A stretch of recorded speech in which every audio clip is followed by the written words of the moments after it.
Bonsoir à tous. On commence avec cette initiative de santé lancée vendredi à Dijon. Pour les personnes en situation d'obésité, le nouveau parcours de soins sera 100% remboursé et sans reste à charge. Les patients bénéficieront d'un suivi complet grâce à un parcours global, coordonné et personnalisé, porté par une équipe pluridisciplinaire. Le parcours dure environ 2 ans. Il aura interdiction à vie de posséder des animaux. En octobre dernier, dans le Doubs, un éleveur de 54 ans avait ligoté un de ses poulains avant de l'abandonner dans un trou. Le cheval trop affaibli avait dû être euthanasié.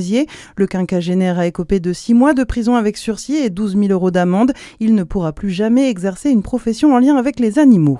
Une nouvelle usine de turbines nucléaires officiellement annoncée à Châlons. C'est la raison de la venue de la porte-parole du gouvernement et ministre délégué chargé de l'énergie, Maud Bréjon, et Sébastien Martin, ministre délégué chargé de l'industrie.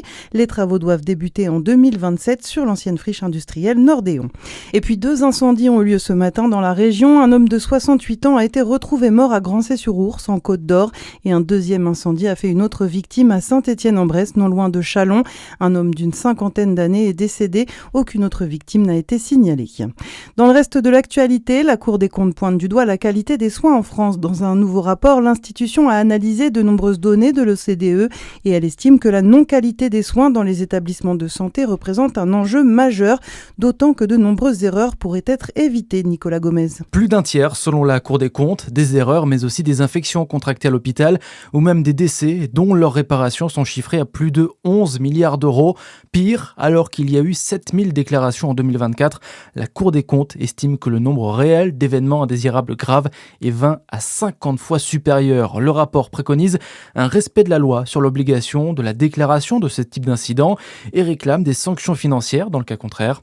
Enfin, les experts réfléchissent aussi à intégrer le ressenti des patients dans de nouveaux indicateurs d'évaluation. Et chaque année, ce sont 13 millions de patients qui sont soignés en France dans près de 3000 établissements. Il existe aussi un seuil annuel permettant à un établissement de réaliser des opérations spécifiques. Les experts réfléchissent à l'augmenter pour que les équipes soient plus expérimentées.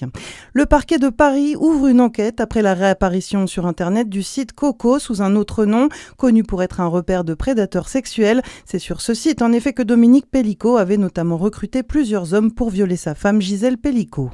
Et puis Bernard Cazeneuve annonce se lancer lui aussi dans la course à la présidentielle 2027. Il est prêt, a-t-il confié lors d'un entretien accordé au Figaro. L'ancien chef du gouvernement sous François Hollande en 2022 estime qu'il est urgent de trouver une solution pour empêcher le Rassemblement national d'accéder au pouvoir. Un mot de sport pour finir avec cette affiche de rêve ce soir au Parc des Princes. Demi-finale allée de la Ligue des Champions. Le PSG affronte le Bayern Munich. Coup d'envoi à 21h. C'est tout pour l'actualité près de chez vous. Très bonne fin de journée sur Fréquence Plus.